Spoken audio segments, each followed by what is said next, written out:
Welcome to a Zendikar Rising deck tech. Woo-hoo-hoo-hoo. Specifically, Orah, Skyclave Hierophant. A brand new threat from a brand new set.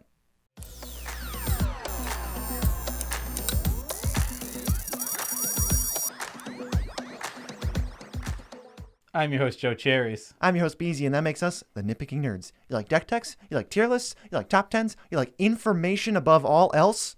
We're the channel to subscribe to. You like counting on your fingers? You like doing this? And besides, you want to be subscribed to this channel because our subscribers are 10% more likely to do clerical work. Disclaimer guy here. The Nitpicking Nerds don't know what clerical work means, so don't worry about what they said. I'm just going to say it right now. That's my favorite pun that I've ever made. Clerics don't do clerical work. They all do. They all do clerical work. They have to. That's not true. Yeah, well, we got a brand new spoiler from Zendikar Rising. We're going to read Orah, Skyclave Hierophant, and then tell you what we're going to do with it. 2 white-black for a 3/3 legendary core cleric with lifelink. Whenever it or another cleric you control dies, return target cleric card with lesser converted mana cost from your graveyard to the battlefield. This is a clerics deck, and it's got like a scrap trawler type feel, but they go to the battlefield, so that's a lot more powerful. So we're going to sack clerics, get back clerics, sack clerics, get back clerics. We're going to do stuff like that, and obviously the synergies are going to be around, well, clerics. Yeah, they're all going to just be sacrificing each other. Usually they serve like bigger demons or angels. No, it's just them. It was in their heart all along, the ability to win the game. They don't have to be the underlings for anybody. Notably, Orah, Skyclave Hierophant with the new commander rule, it will die before you get to replace it to the command zone, so you get the trigger even. Absolutely, which is a huge buff for this card. Had it come out 3 months ago before that, this would be a lot worse of a card. Not even that much. It still says all clerics, but it's got like the Elenda thing where, oh man, I really wish this could just go to the graveyard. Yeah, this goes from all the way up. This gets a nice bump, Right. So categories. The first one, cleric payoffs. These are clerics that care about clerics, and these is where most of our tribal synergy relies. Yeah. Cleric of Life's Bond. White, black for a 2/2. Whenever another cleric enters the battlefield under your control, you gain 1 life. Whenever you gain life for the first time each turn, put a +1/+1 counter on Cleric of Life's Bond. Also new from Zendikar Rising, this card is only fine. There's a little bit of a life gain theme in here, and it cares about clerics. So guess what? It's in. Yeah. Get in our deck right now because you're awesome. I don't know about that. Hey, he's a cleric, and that's what we care about, all right? True. So shut up. Next is Cabal Archon. 2 and a black for a 2/2. You can pay a black, sacrifice a cleric, and target player loses 2 life, and you gain 2 life. So it's just a nice little sack outlet for clerics. We want sack outlets for clerics, believe it or not, with our commander. Yeah, there's a bunch in this deck that we'll talk about later. All right, let's get the clickbait one out of the way. Edgewalker, 1 black-white for a 2/2. Your clerics cost black-white less to cast. This card is so overhyped. It can't reduce any of these clerics more than 2. So sometimes you could just put in Urza's Incubator and it's better. I mean, I don't know. I don't think this card's too overhyped because this card is very good. I mean, reducing color to mana is just not something a lot of cards do. Yeah, we're totally playing it. I think it's more unique than better than all the other options. Yeah, no, this card is fine. It's perfectly reasonable. It's a cleric itself as well, which is totally helpful. And also, it looks like if it was going to say a word, it'd be Houdini. Because it's a Jawa. It looks like a Jawa. Looks like a Jawa. Rotlung Reanimator is a 2 and a black for a 2/2 cleric. It says whenever a cleric you control dies, you get a 2/2 black zombie token. Just all your clerics are now 2 bodies to sacrifice or block or attack with. That one's really good and has some cool combos that we're going to go over later. Next is Tabarex, Hope's Demise. 2 and a black for a 2/2 legendary demon cleric, also from Zendikar Rising. That's flying. It has lifelink as long as it has 5 or more +1/+1 counters on it. That's something that you might get to, maybe. Whenever another non-token creature you control dies, put a +1/+1 counter on Tabarex. If that creature was a cleric, you may draw a card. If you do, you lose 1 life. I mean, this is just draw for when our clerics die, which is basically a Midnight Reaper type effect, but it has other upside of getting counters also. So it gets bigger. It also can gain lifelink, which is not even completely unreasonable in a deck where we're trying to throw clerics in the graveyard. If you have the guy we just talked about who makes zombies, you could easily just start sacrificing them off to get zombies and get guys back, and now all of a sudden, wow. It's build your own Sarah Ascendant. Yeah, I just got a huge giant flyer and drew a bunch of cards, but I didn't really lose anything because all of the clerics were going down the chain getting new clerics. Oh, that commander I think is really good. Yeah. Ancestor's Prophet is next. 4 and a white for a 1/5. It's kind of bad, but I like it anyway. Tap 5 untap clerics you control. You gain 10 life. That certainly is text on a magic card. Oh boy. This is good with other cards we'll mention later. It's bad by itself. Yeah, it's definitely not a great card by itself, but we're going to gain life, and we'll probably use some of that life later for some nefarious things. Next, we're going to go over some cards that don't necessarily care about clerics, but they can. So we're going to read them real quick. First is Species Specialist. Species Specialist. That's hilarious. My favorite species of all time, Cleric. I love that. A profession. You know, the species of Cleric. They're out there in the wild doing their clerical work. He doesn't know any better. It's so silly. He's like reading a book about clerics. Like, that can be anything, right? It's so stupid. The anatomy of the cleric. Anyway, whenever a cleric dies, you're going to draw a card. Great. Vanquisher's Banner. Whenever you cast a cleric, you draw a card. Great. Conspiracy. All creatures you control are now clerics. Think about that later. Cavern of Souls. Can't counter my clerics. Path of Ancestry. Scry off my clerics.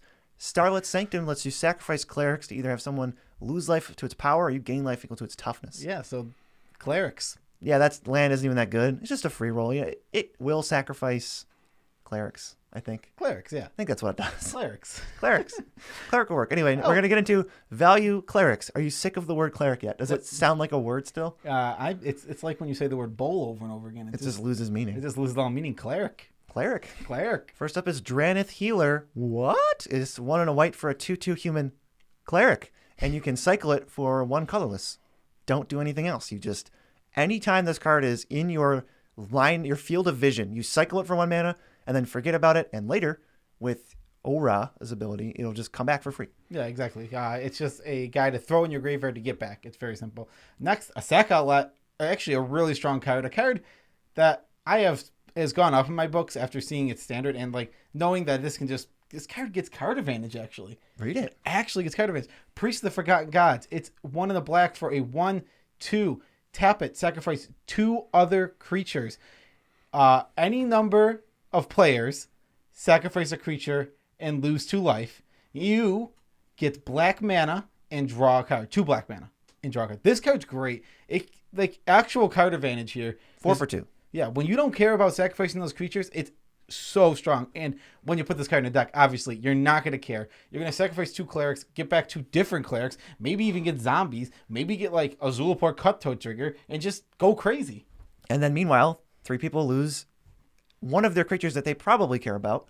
Not everyone can be this Saproling or Cleric deck where they just don't care about their creatures. Some people care. Yeah, of course. There's just some decks that just go, it's called going big, and if you're going big, we're going to get you with the Priest. Or hey, it's turn 4 and you spent the first 2 turns ramping. Well, I have Priest of the Forgotten Gods. I'm going to kill all your commanders that you just played. Oh, God. Yeah. Leonin, Relic Warder, and Fiend Hunter, they're both clerics. They enter and they exile a creature or an artifact or enchantment. But the cool thing is, if you sack them in response to the trigger, those things go away forever. And they both come back repeatedly, so you want to actually sacrifice them over and over. And you can actually, now that I'm thinking about it, if you have both, you play Relic Warder, sack it, Fiend Hunter, sack it, get back Relic Warder, sack it, and then maybe get back something else. And you just got rid of 3 things for like 1 card. Yeah. Oh, that's pretty strong. Yeah, you can do a lot of cool things with these. I mean, we have sack outlets in here, obviously, because this is a deck where you want to be sacrificing your stuff. So these are easy little, it's going to be like a 3 mana removal spell, which isn't strong, but when you add up, we care about death triggers. We care about clerics entering for some things, and we care about it dying to bring back other stuff. So there's just a lot of value to get out of these. Yeah, it's like Orah's ability just gets stronger the more I think about it. Every time you would have something die, it just dies 4 times instead. And if you have a priest or a Zulaport Cutthroat or your guys turn into zombies, it dies like 8 times now. Oh yeah, what is going on? Crazy card. Yeah, there's some crazy chains. I actually. For chaining off, I put I thought it was cool to put what is his name? Entomber Exarch. He's a cleric randomly? Yeah, I actually already had that in the deck, and then you put it in the deck, and then there was 2 of them, and then I had to put something else in. That's so fine. I'm gonna say I had the idea first. It's fine. We both had the idea to put this in. It's so cool. You play it, you can get like a big drop back, now chain down, and then like you can get something that gets cleric back. Well, that can just go infinite. Yeah. If you have a way to sacrifice to add mana. Yeah. Oh my God, that's crazy. Yeah, that's really because he just can get like if he gets back a 5-drop, well now you play the 5-drop, sack it, get him, and then he gets back the 5-drop. Oh my God, and then it just goes and goes. So we'll move on to Demon's Disciple. It's literally just Fleshbag Marauder, but it says or Planeswalker, and it's a stupid cleric. Yeah, it just moving on. Right? That's well, it doesn't. It's worse than Plague Crafter. I said Fleshbag Marauder. It's- You goon. Oh, Yeah. It's Embarrassing. How embarrassing. yeah. I was thinking. Well, You tried to school me. yeah, Plague Crafter is better, obviously, but it's not a cleric because cleric has no real definition. What do clerics do? Whatever the hell you want them to do. Yeah, this one can destroy Primeval Titans and Elish Norns, but whatever. The Liliana Heretical Healer, this is like the coolest cleric because why it's just like so randomly a cleric. 1 black for a 2/3 lifelink, human cleric. Whenever another creature dies under your control, you get a 2/2, and you transform this cleric into a cleric planeswalker. And now it can +2 to make everybody discard, -X to get back a non-legendary cleric from your graveyard, and then in ultimates, now when your clerics die, they come back again. Yeah. So it's just blending into one word. It's cleric now. Clerk. It's not. It's cleric. Cleric. You know what? She's like Cleric Kent because she transforms into a superhero. All right. Next. Sting Collector. 1 white black for a 2/1. And when it enters the battlefield, you look at target opponent's hand, and you can take an instant or sorcery and exile it forever. This is Not not bring it great. back. This is not great. But when you can chain it over and over and your 4-drops turn into Sting Collectors for free, this card's amazing. Ooh, like a 4-drop, like Mangara the Diplomat. Yes. Yeah, this card is it's value because basically when you get attacked by 2 creatures, you draw a card, and on any turn, whenever an opponent casts their second spell of the turn, you draw. It's a nice card advantage engine, and if you just throw the fact that the cleric on there, now we can like get a couple cards off of Mangara, sack it, get a 3-drop, get a 2-drop, get a 1-drop. God, this card is. The more we talk about this deck, the more I'm realizing this card is actually pretty good. Yeah, so in terms of 4-mana 2/4 clerics, that's okay, but have you met Yawgmoth Thran Physician, who is a cleric? Yeah, he sacrifices creatures, shrinks other creatures, draws you cards, and has protection from humans. This card is amazing. It's got to be the best cleric in the deck. Oh, I mean, this It's card, silly good. yeah, Yawgmoth is an absolutely insanely strong card. We've said it so many times here. If you've watched this channel, when you've been here when we talk about Yawgmoth, this card's silly good in EDH. You put it, if it's in the right deck, this card is a house. There's just nothing that can be done about how good this card is. It's a joke. It is the sack outlet at the same time and the draw engine. If you have Viscera Seer and Midnight Reaper together, they're still not as good as Yawgmoth because he has more abilities. He's killing things while he's sacrificing creatures for free. Yawgmoth's amazing. Pick some up because that card is just going in every deck it can fit in, really. Last one, Pontiff of Blight, 6 mana for a 2/7. All your creatures have Extort. This is also a 6 mana cleric, which might be extremely relevant because it's a cleric that goes really high on the CMC chain that you can just go down to 5 and 4 and 3 and 2 and 1. Yeah. What's our 5-drop clerics? Just give me one off the top of your head. Off the top of my head, well, yes, we have Ancestor's Prophet and Custody Lich, to name a few. There's one more that we'll see later. I knew that off the top of my head. Yeah. There was no pause in the video, not an abrupt cut that I edited poorly on purpose. Definitely wasn't there. I hope we didn't do that. But No, now that we have the value clerics and the clerics, we can get to the aristocrats, most of which are not clerics. Yeah, I would never do that. All right, so aristocrats are basically some sack outlets, stuff like that, draining life. If you don't know what aristocrats are, Google MTG aristocrats and go to the wiki page. It'll tell you. Check out any other black-white tune-up we've done. It's true, yeah. This is usually where you end up. So the first one is Eiley, who is pretty cool. I like her. She's a 2/3 with Death Touch for white and a black, and you can pay 1, sacrifice a creature, and you gain life equal to its butt size. Also, it's a cleric. Also, it's a Yeah, this one is. Also, it is a cleric. And if you have 10 more life than your starting life total, you can start exiling stuff. She just anguishes on making something. Yeah, I think you this- sacrifice a creature. Yeah, so you sacrifice a creature to like exile something. So you just go pa pa. So she's cool. She's a cleric. It makes that 5-drop look a lot more appealing. Oh, gain 10 life. Now I just have more life than my starting, and I'll just get rid of something. Yeah, and she's a cleric. Yeah, she is a cleric. These ones we're not really going to read. Phyrexian Altar, Ashnod's Altar, sack creatures for mana. There's borderline staples of any deck that has dumb, useless creatures. Orah makes them even better. We don't really need to go into them. Just keep in mind, these are some of the best cards in the whole deck. Yeah, I mean, and besides anything, there are definitely ways to just go infinite with these. I mean, Easily. Yeah, easily. You can make infinite mana with like two cards in this. Yeah. What's next? Midnight Reaper and Grim Horror Specs are just other species specialists, except they have no specialty, and they just care about things that are alive. Yeah, they make more sense. I don't know what Midnight Reaper and Grim Horror Specs do at all, but they still make more sense than species specialists. Grim Horror Specs does like autopsies. It digs around people's brains. Okay. And then Midnight Reaper probably does the same thing. I don't know. But he flicks himself in the eye. But he's on a He horse. deals the damage to himself. Yeah, but he's on a horse and it's midnight. Yes. Another great creature if you want bodies to sacrifice. Well, Evangel of Heliod is a 6-mana cleric that makes 1/1s equal to your devotion to white. That's a lot of dudes. Wow. And it's a cleric. It's a cleric. And speaking of clerics, we have Whisper Blood Liturgist, which is a card I've never even considered putting into a deck in my entire life. It's a 4-mana 2/2, and you can sack 2 creatures to bring back a creature to play. His name is Whisper. That's hilarious. That's it. I mean, we've gone over Aristocrats a million times. Those are the special ones that are the coolest in this deck. Just keep those in mind. For when we say we have Aristocrat stuff, well, we had to show you some of it. So that's like the meat and potatoes of it. Are you ready to win the game with some cool combos? Because this deck has a few. And we'll start with Angel of Glory's Rise, Fiend Hunter. We talked about this recently on budget win cons because both these cards are very cheap, under $1. So Angel of Glory's Rise enters the battlefield. Gets back Fiend Hunter from your graveyard. Fiend Hunter exiles Angel of Glory's Rise. Then you sack the Fiend Hunter.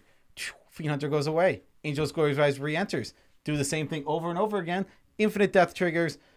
In this case, we can get back. So if there's a 2-drop with something on it, it could potentially just keep getting that back if it wasn't a human. Most clerics are humans, but some of them aren't. Like half our clerics are humans, and you get all your 2-drop clerics back if you have Orah in play. So it doesn't even matter. Fiend Hunter's going to get, when you go infinite, you're going to get guaranteed all your 2-drops and 1-drop clerics back. So even if you like not Cruel Celebrant, but Cruel Celebrant out is a win con. But if you really want Suture Priest, you'll gain infinite life. Okay, so this is just a quick little segue. Yeah, so we talked about Entomber Exarch. Okay.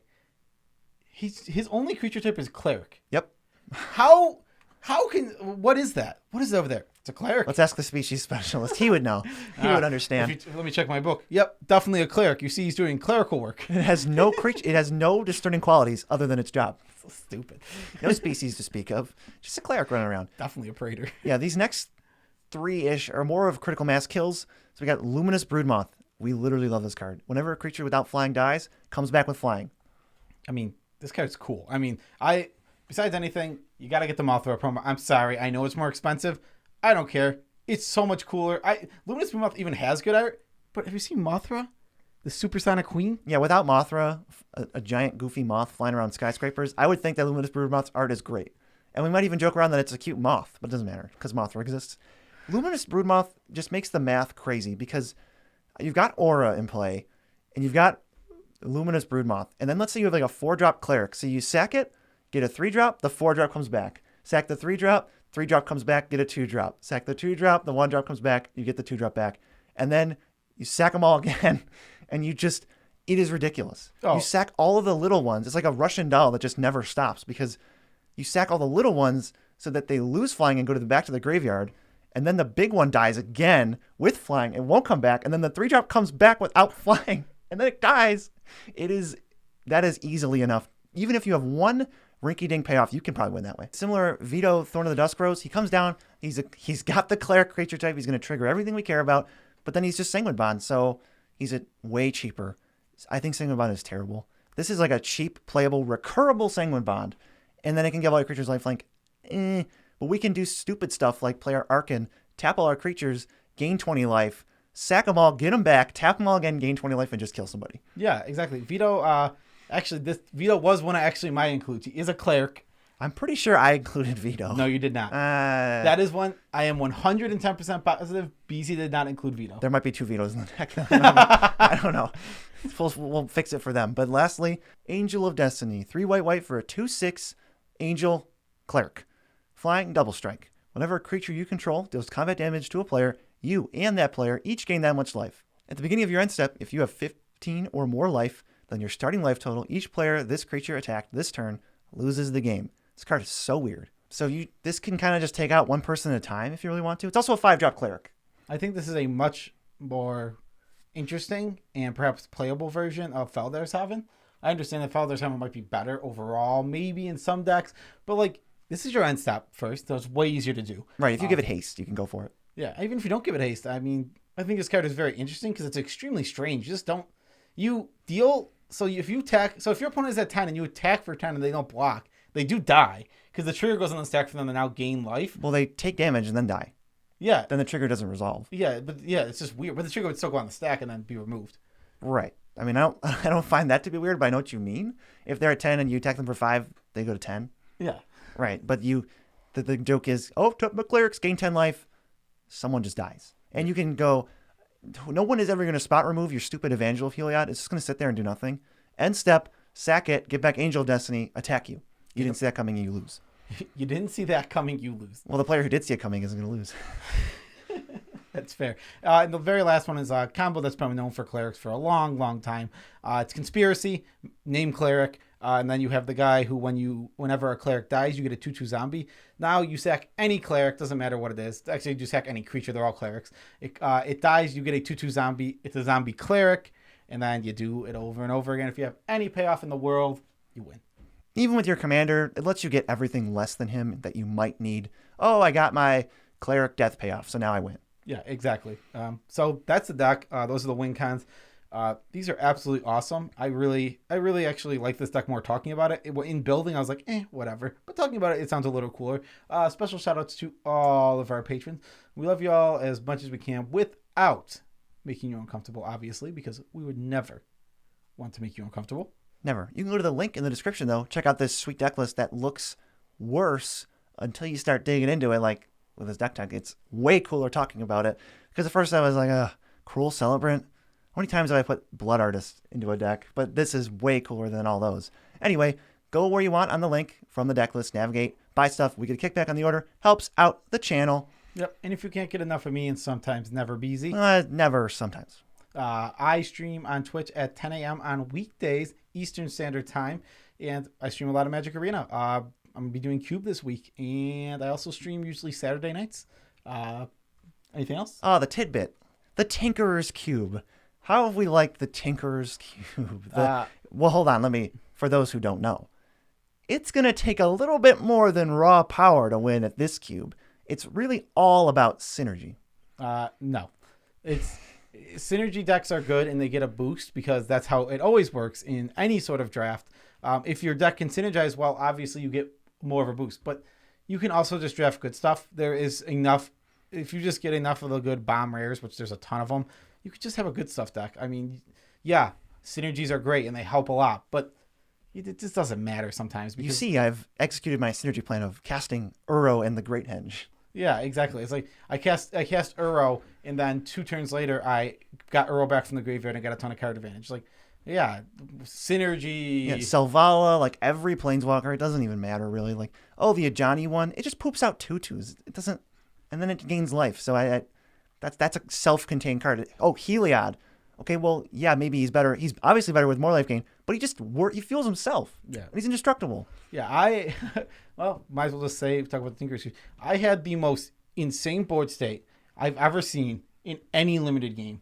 And it was completely ridiculous. We both had Heliod on the field. Okay. We both had giant, huge creatures that couldn't really attack through each other. Okay. The board was just completely stalled. His attacks got to a point where he played Hanged Executioner and exiled one of my things.